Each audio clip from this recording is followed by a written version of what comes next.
Assalamualaikum, halo, nama saya Dian Marta Rizkawati dari program studi S1 Teknik Biomedik Fakultas Sains dan Teknologi Universitas Airlangga.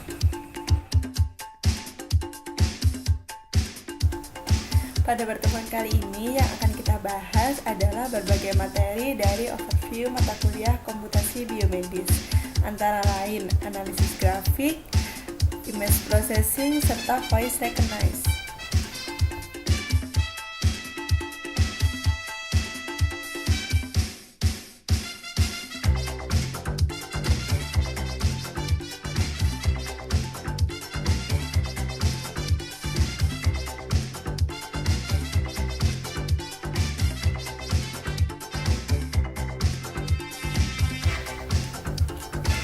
Pertama kali akan kita bahas adalah mengenai analisis grafik.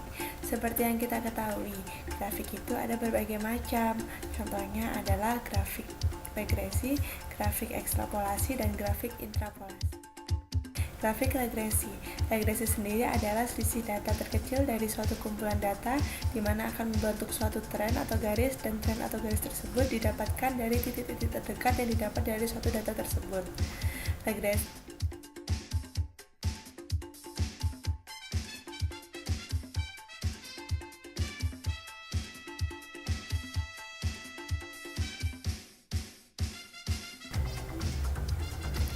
Selain grafik regresi, ada juga grafik ekstrapolasi. Grafik ekstrapolasi itu didapatkan dari penentuan titik-titik dari data yang telah kita dapatkan sebelumnya. Berikut adalah contohnya.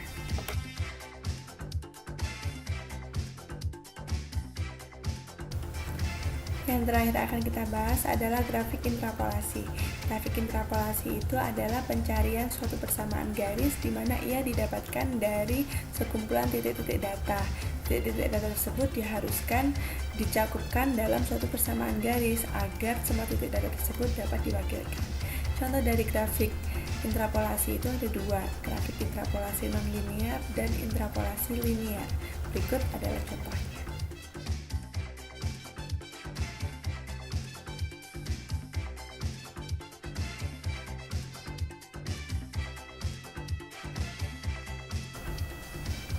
Setelah kita membahas tentang analisis grafik, kita akan membahas mengenai image processing.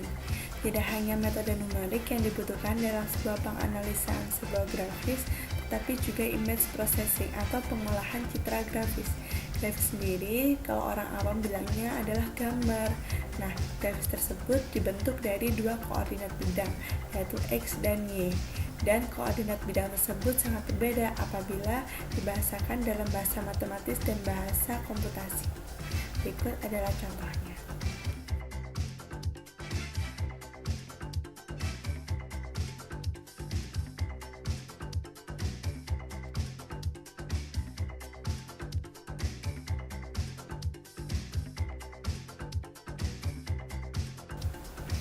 Selanjutnya yang akan kita bahas adalah rasio warna RGB dan HSL. RGB adalah red, green, blue. Red adalah merah, G adalah green, dan B adalah blue. Kita dapat memainkan kombinasi dari tiga warna tersebut. Skala dari warna tersebut berasal dari 0 sampai 255. Apabila kita ingin sebuah grafis kita mempunyai warna lebih dominan merah, maka rasio perbandingan merahnya harus lebih besar daripada yang green dan blue. Begitu pula yang lainnya. Apabila kita menginginkan suatu gambar tersebut lebih cenderung warna hijaunya, maka rasio dari warna green kita lebih perbesar. Dan apabila kita menginginkan suatu grafis tersebut berwarna biru, maka rasio dari suatu grafis tersebut juga harus diperbesar di bagian blue-nya. Berikut adalah ilustrasinya.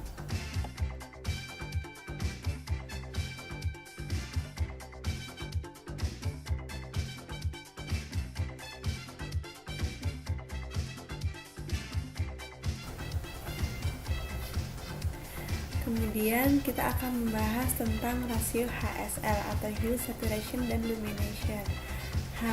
Hue sendiri berarti kembalinya dari derajat warna merah ke merah dalam sebuah spektrum warna. Berikut adalah ilustrasinya.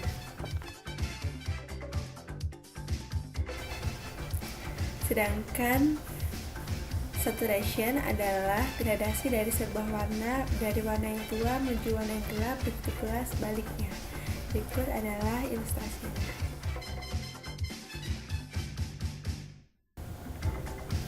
Yang terakhir adalah lumination. Lumination adalah sebuah tingkat kecerahan dari suatu grafis, dan kita pun dapat mengaturnya. Berikut adalah ilustrasinya.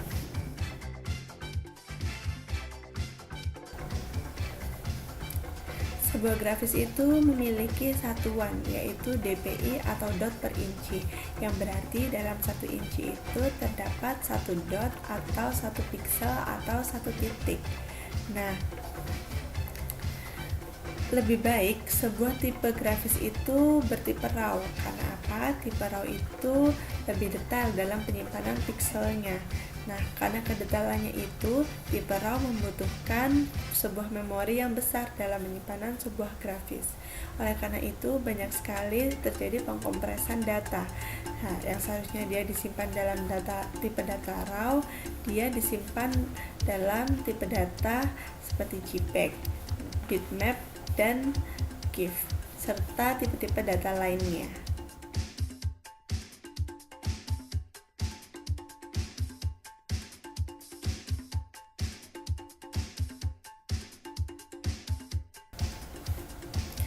Setelah kita ketahui dari gambar-gambar yang sudah saya persembahkan tadi, kita dapat mengambil kesimpulan bahwa tipe pengompresan data yang paling bagus adalah bitmap atau BMP.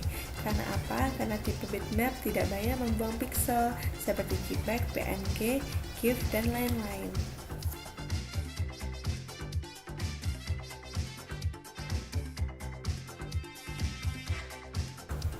Yang terakhir akan kita bahas mengenai voice recognize. Nah, kali ini kita akan menggunakan Fourier transform dalam pengaplikasian voice recognize. Berikut adalah rumus dari Fourier transform. Dari rumus berikut, bisa kita lihat bahwa variabel omega 1 dan omega 2 adalah variabel frekuensi dalam radian per sampel. Fungsi omega 1 dan omega 2 disebut representasi domain frekuensi, atau F dalam kurung M, N, dan untuk nilai F,0,0 disebut sebagai komponen konstanta atau disebut direct current. Dari rumus yang tersaji, bisa kita lihat bahwa variabel omega 1 dan omega 2 adalah variabel frekuensi dalam radian per sampel. Fungsi omega 1 dan omega 2 disebut representasi domain frekuensi, atau F dalam kurung M, N. Dan untuk nilai F dalam kurung 0,0 disebut sebagai komponen konstanta, atau disebut direct current. Pada sembarang kurva yang didekati dengan fungsi sinusoidal akan berbentuk sebagai berikut. Dengan menjumlahkan dua gelombang yang telah kita dapat, maka kita akan mendapatkan gelombang baru. Kemudian kita dapat mengidentifikasikan masing-masing komponennya. Nah, itu adalah salah satu teknik dengan dasar Fourier transform yang digunakan dalam voice recognize.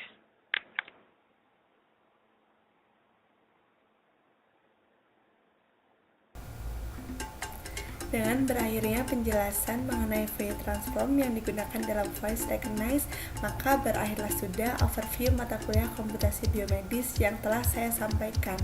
Terima kasih banyak telah melihat video saya, semoga bermanfaat bagi Anda. Sekian, wassalamualaikum warahmatullahi wabarakatuh.